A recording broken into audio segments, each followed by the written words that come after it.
being Shabbat, in addition to being Shabbat Mefarchim, it's also Parshat Para, which is, according to some poskim, is a mitzvah d'oraita. So if we can make it, of course, it's very good. We Jews never lose contact with our history. And as I've often mentioned, Jewish history is cyclical. It's not linear. It means to say that every year we not only do we read the entire Torah over that course of time, but of course, every year, in one way or another, we study and reenact Jewish history.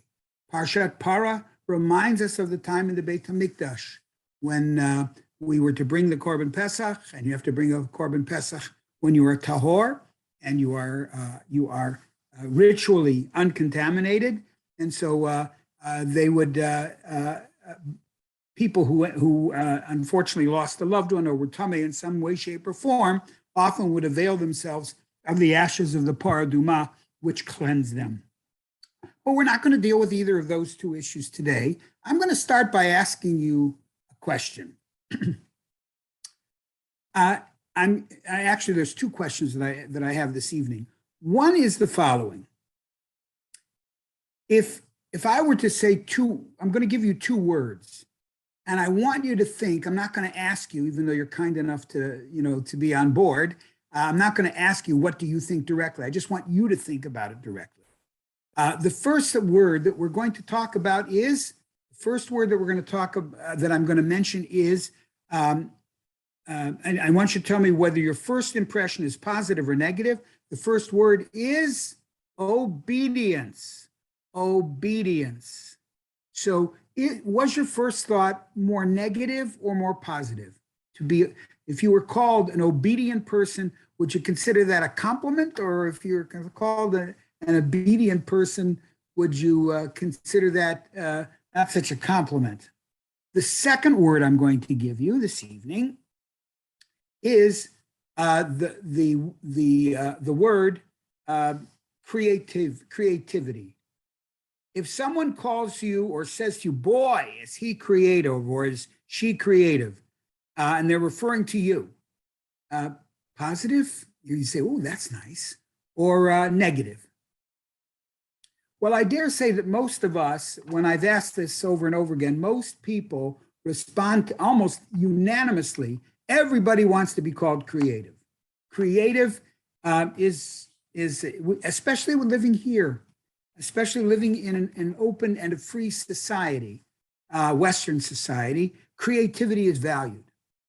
On the other hand, obedience, to be obedient, that's usually for children while they're growing up. But when we think of being obedient, it's like we can't think for ourselves. It's like we can't. We have to always act in the shadow of another.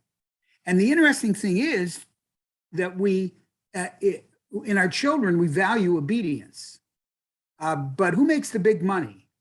The quote creative people. I didn't say all creativity is good and nice, but the creative people make the hundreds of thousands and the millions.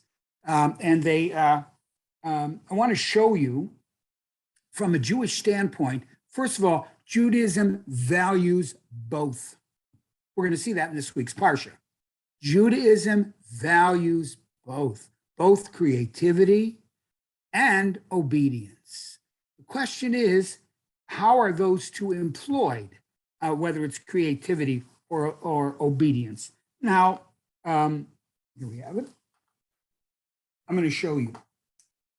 From a Jewish standpoint, Judaism puts a tremendous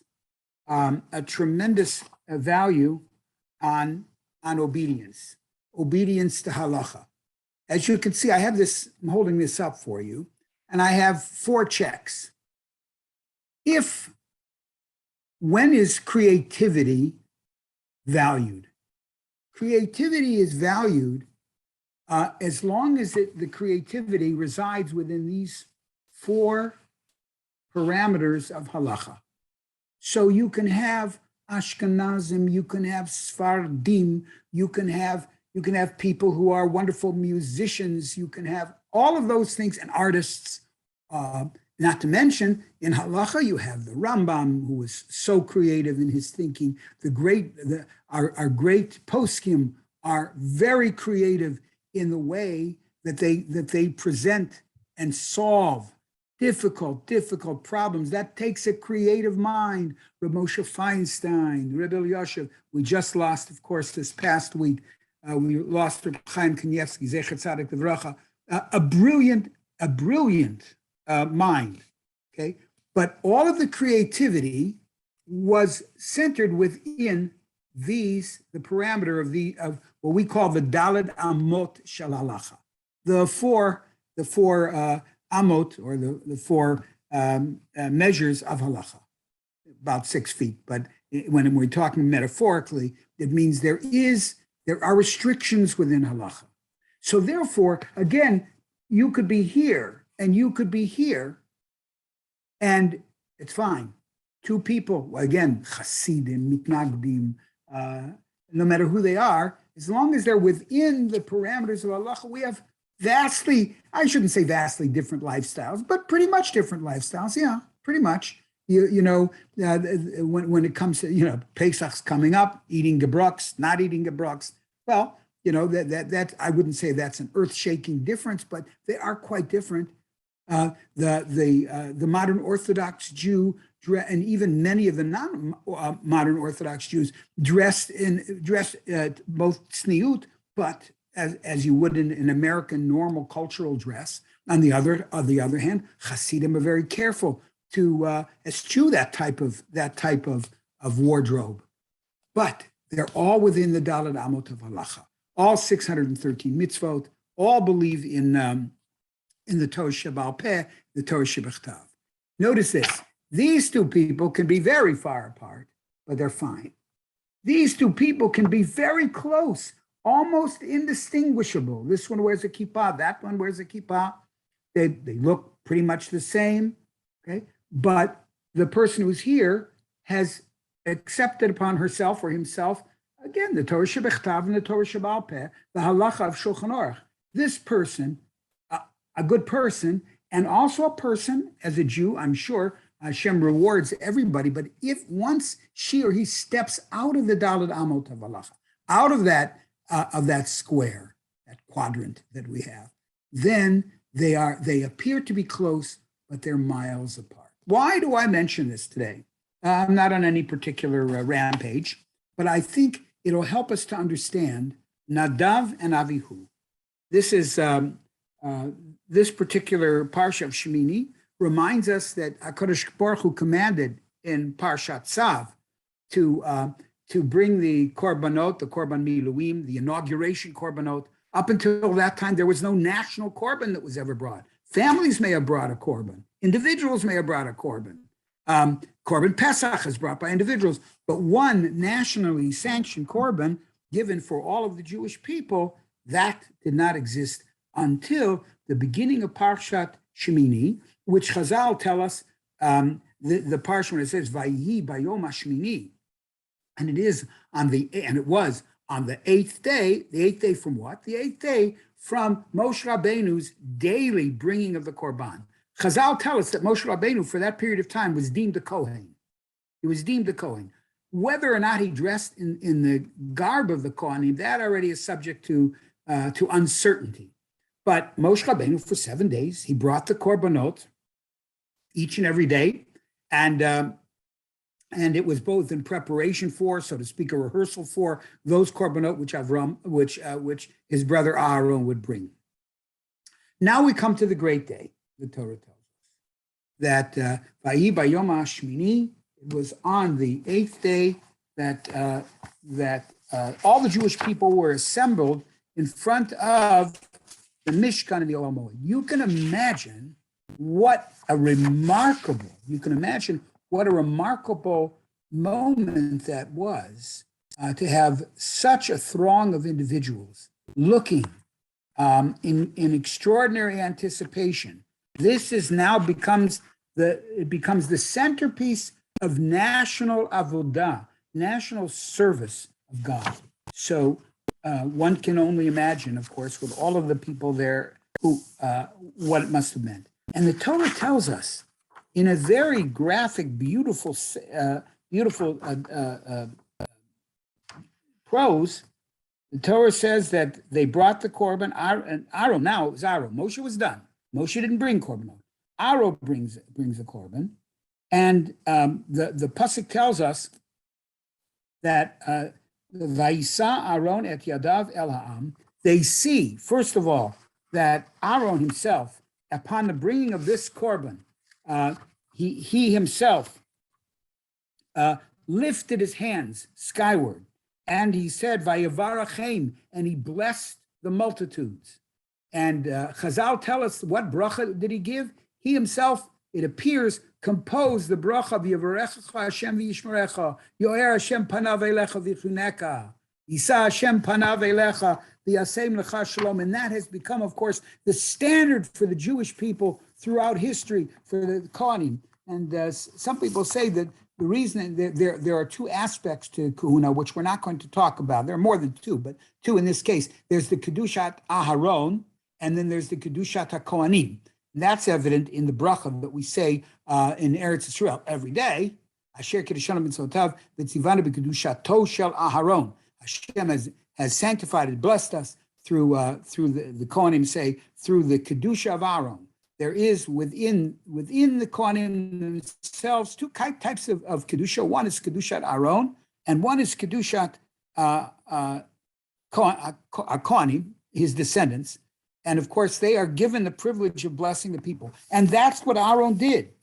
And then, when he came down, the Torah tells us what happened immediately after that. V'teitzei eish milifnei Hashem. A fire. You can imagine this. Came down, milifnei Hashem, came down from heaven. V'tochal al hamizbeach et ha'olah. And it consumed that which was on the mizbeach, the olah which was brought, v'et ha'chalavim, the fats. Now watch, listen to this. Vayar kol ha'am. And all of the people saw vayaronu. They let out a spontaneous cry. Remember, we're talking 600,000 people here, maybe more. And they let out a spontaneous cry, right? A cry of joy. Vayiplu al panehem. So that's the word vayoronu, like l'chu neranena. So we have that. The shout was maybe spontaneous, and you can imagine that many people. Of course, this last Sunday, we saw almost 1 million Jewish people, or maybe 1 million Jewish people, at the sad levaya of Chaim Kanievsky. And I was watching the videos, the throngs that were there. We only saw a small part of them through the videos that were taken. So you can imagine what it was like at the very first inaugural Korban for the Jewish people as a nation. Now, what happens?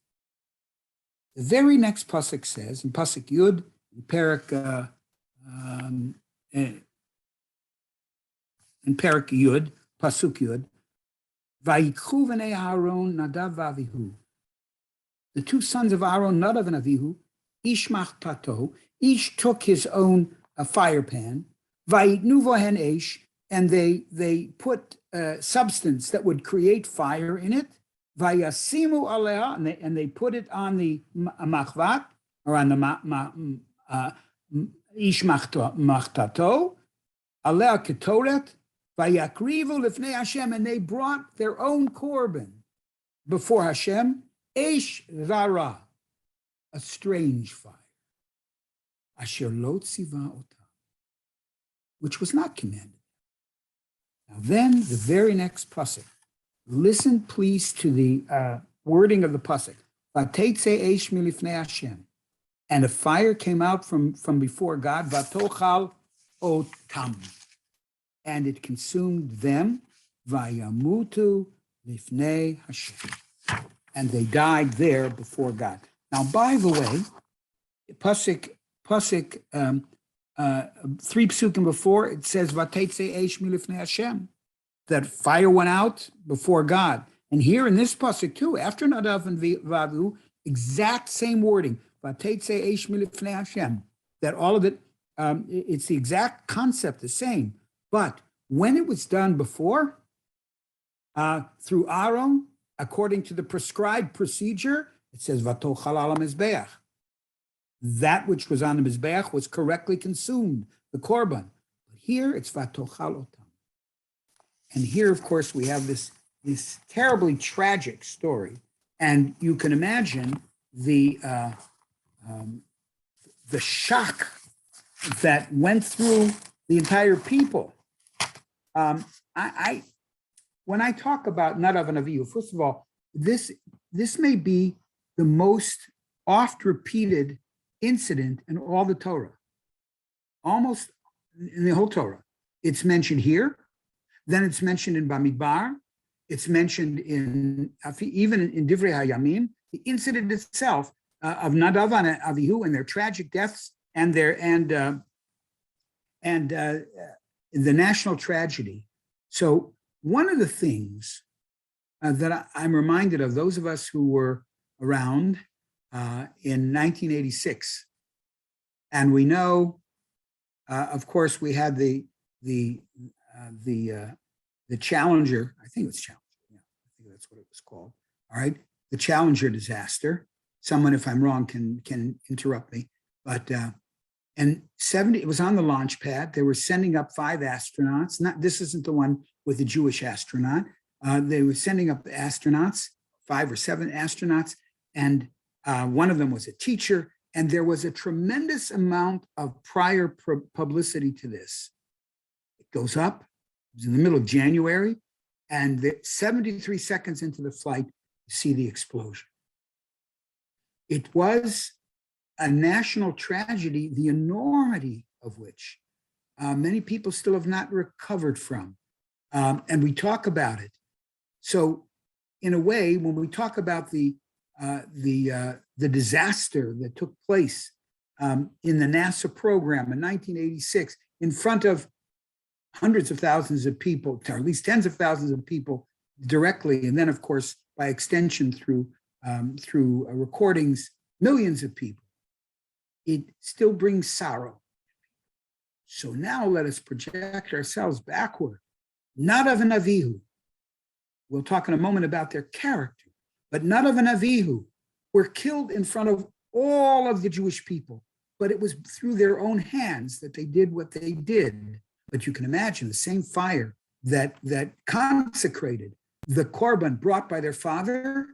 Now that same fire was used to take their lives. The Gemara in Sanhedrin tells us that their death was in death, their look was very strange. That it says, Gufan Kayamin, their bodies were whole and complete. They were whole and complete. If you looked at them, they looked like they were sleeping. V'nishmatan nisrafim, but their inside, their neshama was burnt. That's how the Gemara describes how they looked. So sometimes I guess it could even be more traumatic by just seeing this, they're looking as if they were only sleeping. Now the Gemara actually has a split idea.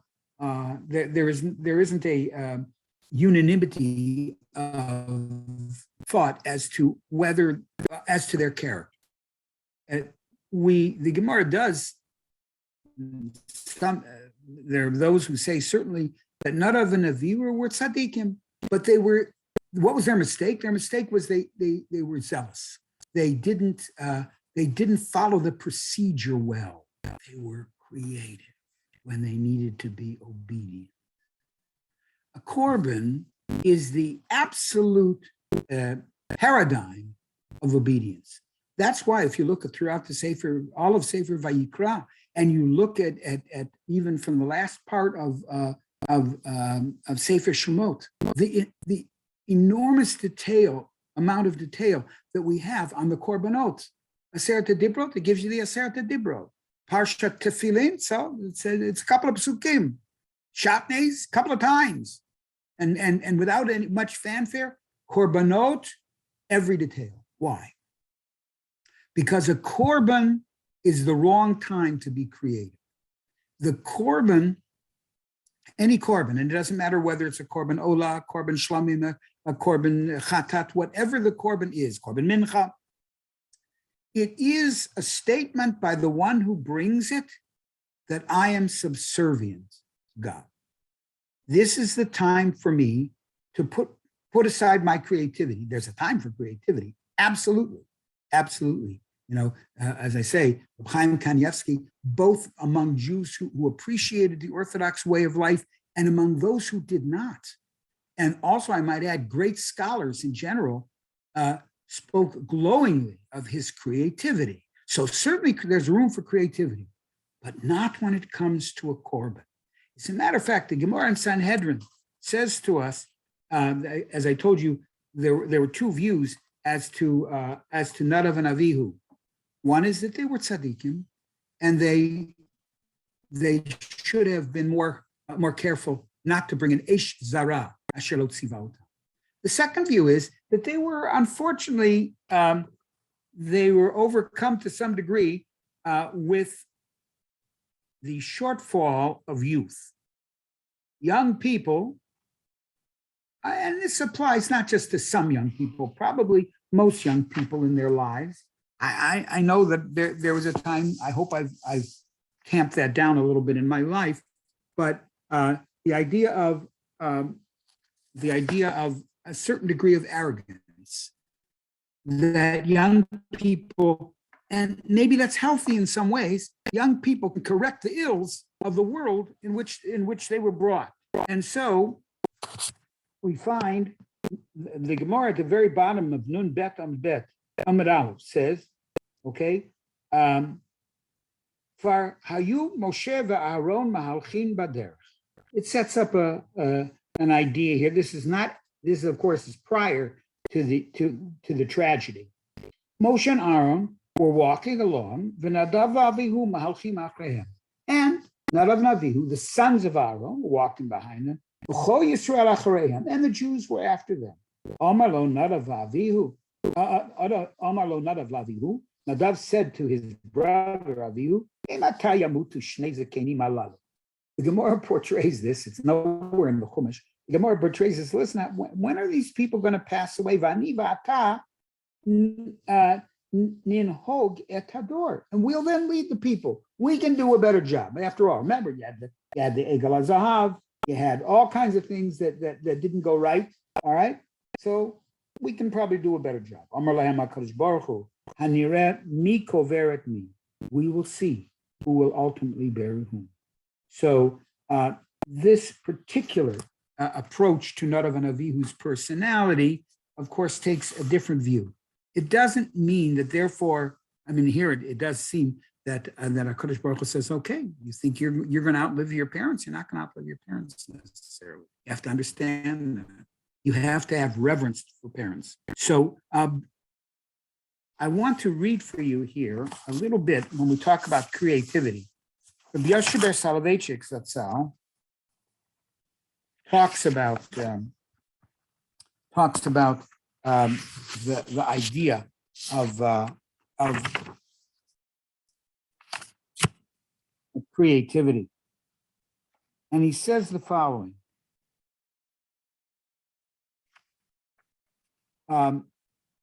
it's not so much creativity is a part of it, but we tend to think in our culture that when we're really happy, then happiness will set us for the religious act. Right? So if you're happy, so you're naturally going to try to perform an act of religion, gratitude to God, whatever it may be. Now, of course, there is absolutely a measure of truth in that. As a matter of fact, David HaMelech says to us in Tehillim, Perek Kuf, he says, "Ivdu et Hashem besimcha." Serving God should be done through simcha, through joy. But says Rabbi Yoshe ber Soloveitchik, we have to understand, and he writes as follows: there are two ways to achieve the exalted state, the Jewish way and the pagan way. The Jewish way requires us to fashion our lives according to God's discipline, as illustrated in the word vitzivanu. So when we make a bracha, it says, Baruch atah Hashem, asher kiddushanu b'mitzvotav. You sanctified us. The only way we become sanctified is through mitzvot. through the command. So the Torah goes out of its way, and it tells us regarding Korbanot and regarding Nadav and Avihu, when they brought this Eish Zara, this distant or strange fire, Asher Lo Tziva. Motivation may have been good. That may be. Their motivation may have been good, but for the ecstatic act to become truly a religious act from a Jewish standpoint, again, the act of ecstasy, of simcha, that in itself cannot be performed unless there's a command. So therefore, I'm going to read to you a little bit more of what he says. The pagan approach to a religious act is the antithesis of the Torah approach. It begins with excitement and culminates in sin and disillusionment. It very much parallels the approach of the modern world, where one uses drugs or alcohol to create an artificial feeling of euphoria, masking one's actual life situation and of disappointment and futility. The transgression of Nadav and Avihu, whom the Torah describes as sanctified, in a way, ultimately they were sanctified, was that they brought before the Lord a foreign fire, which he had not commanded. The divine command and our discipline in obeying that command are the only healthy routes to religious inspiration.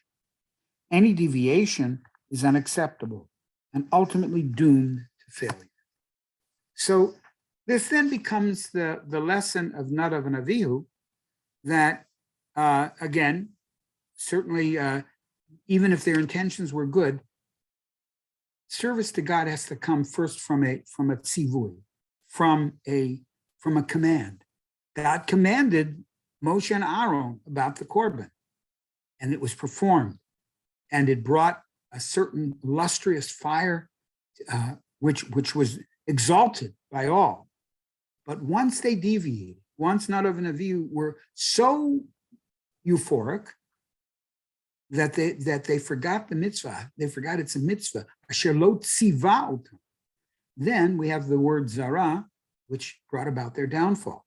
Now, you should know that in our parak Yud, and just before that as well, when the Torah describes the bringing of and the preparatory acts for the korban, the shoresh karov, huf reish bet, which means to draw near, is mentioned 11 times. The purpose of the korban is to get close to God. As a matter of fact, that's the root of the word korban.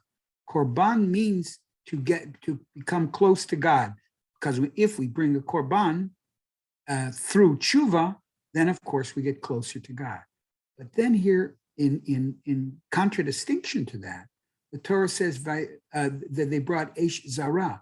Zar is the opposite of close. Zar means detached from whatever it is. A Nazir is detached from wine and intoxicants, and it has to do with growing of hair, etc. But he's detached from it. He doesn't, Yain v'shechar al tishtu. And they brought an Eish Zara, which is the opposite of it. And Nazir is that way, and we find and a Kohen who is not a Kohen Gadol is a Zar. I'm sorry, the person is not a Kohen at all and brings a korban is called a Zar. He is detached from Kahuna. So the most important lesson that we can bring here is that of recognizing that the key to religious observance from a Jewish standpoint begins not with ecstasy. It begins with tzivui. It begins not with creativity. It begins with obedience. And then, ultimately, when we act in an obedient way, when Pesach is exactly the way it should be, then true ecstasy, true joy comes, the joy of the Seder night, the joy of the Hallel on Pesach. So I think that's an important lesson we can leave you with, and that is that may our acts be those that are founded upon sivui, upon performing obediently what God's will is, and that will lead to simcha. Simcha does not necessarily lead to the right end when it comes to observance and serving HaKadosh Baruch Hu. Okay, everyone, we'll see you. Remember, this week is again Shabbat Mevarchim, and also it's Shabbat. Shabbat Shalom. Okay, thank you. Good Shabbos. My pleasure. Thank Have a you. good Shabbos. Pleasure. Good Shabbos. Always excellent. Thank you. Thank you very much.